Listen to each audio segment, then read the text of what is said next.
এই বাণীক কিন্তু আমি সংখ্যালঘু লোকসকলে সৰগত কৰিব লাগিব। আজান ফাকিৰৰ বাণীক কিন্তু আমি পাহৰি যাব নালাগিব। এই কথা আমি সকলোৱে মনত ৰখা দৰকাৰ। হিন্দু কি মুছলমান একেই আল্লাহৰ ফৰমান, এই কথা কিন্তু আমি মনত ৰাখিব লাগিব। আৰু এই অসম মুলুকত হিন্দু আৰু মুছলমানৰ নামত অনাগত দিনত যদি আকৌ হিমন্ত বিশ্ব শৰ্মাই ৰাজনীতি কৰি নিজৰ ৰাজনৈতিক মুনাফা 2026 চনত আদায় কৰিব বিচাৰে, সেয়া কিন্তু সংখ্যালঘু মুছলমানসকলে হ'বলৈ দিব নালাগিব।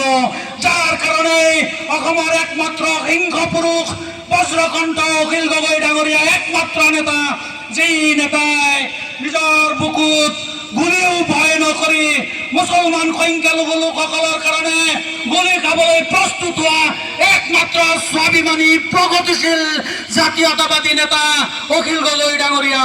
অখিল গগৈ ডাঙৰীয়াৰ পক্ষত যদি এই মুহূৰ্তত সংখ্যালঘু লোকসকল আগুৱাই আহি যদি ৰাইজৰ দলত শক্তিশালী নকৰে